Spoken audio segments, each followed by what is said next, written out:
ओम साई राम। आप सुन रहे हैं साई फरिश्ते कविता की वाणी। श्रद्धा और सबरी के इस सुंदर सफर में आपका स्वागत है। आज का साई संदेश आपके मन को सुकून दे, आपके हर प्रश्न का उत्तर बने और आगे बढ़ने की प्रेरणा दे। चलिए शुरू करते हैं। मैं तुम्हें ये बताना चाहता हूँ कि मैं हर पल तुम्हारे साथ हूँ। तुम कभी भी अकेले नहीं हो।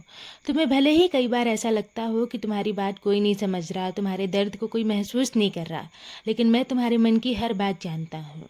तुम्हारी आंखों से निकला हुआ हर आंसू मैंने देखा है मेरे बच्चे, और तुम्हारे मन में छुपी हुई हर तकलीफ को मैंने महसूस भी किया है। इसलिए तुम अपने बीते हुए दुखों को पकड़कर मत बैठो, बस मेरी ओर देखते हुए आगे बढ़ते जाओ।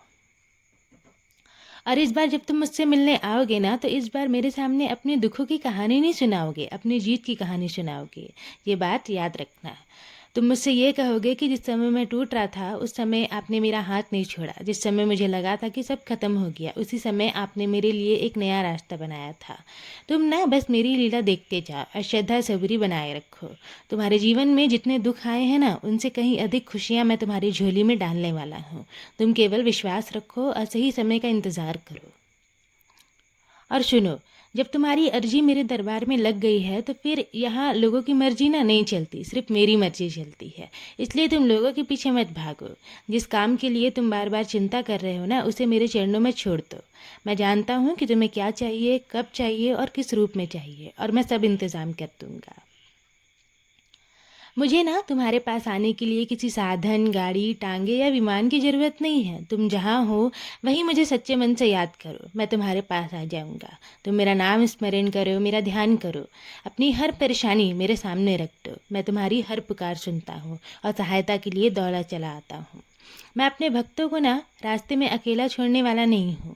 जब उन्हें सहारे की सबसे ज़्यादा ज़रूरत होती है, तब मैं किसी न किसी रूप में उनके पास पहुँच जाता हूँ। कभी किसी इंसान के रूप में, कभी किसी अवसर के रूप में, कभी किसी संकेत में रूप में, और कभी ऐसे परिस्थिति बनाकर जिसकी उन्होंने कल्पना तक नहीं की होती है। इसलिए तुम मेरी मौजूदगी पर संदेह मत करना। आज सुबह उठकर सबसे पहले तुम अपने मन को शांत करो और मेरा नाम स्मरण करो। अपने आंखें बंद करके प्रेम से ये कहो, ओम साई राम।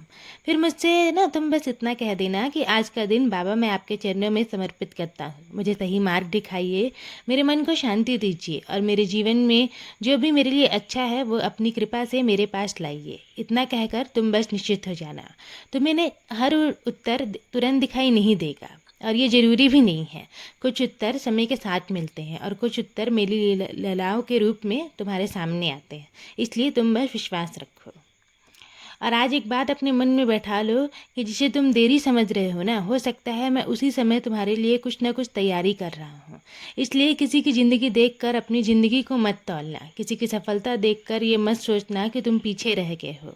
तुम्हारा रास्ता अलग है मेरे बच्चे, तुम्हारा समय अलग है, और तुम्हारे लिए मैंने जो लिखा है ना, वो तुम्हें सही समय पर ही मिलेगा। इसलिए अधीर मत होना। तुम बस अपने कर्म करते रहो, किसी का बुरा मत चाहो, चाहे किसी ने तुम्हें कितना भी सताया हो, कितना भी तुम्हारा दिल दुखाया हो। बस तुम किसी के लिए भी ना अपने मन में नफरत मत रखना। अपने माता पिता का सम्मान करना, ज़रूरतमंद की मदद करना, और मेरा नाम को अपने हृदय में बनाए रखना। बाकी तुम्हारी हर चिंता मेरी है। अब अपने दिल को हल्का करो। मेरी कृपा सदैव तुम पर और तुम्हारे पूरे परिवार पर ऐसी ही बनी रहेगी।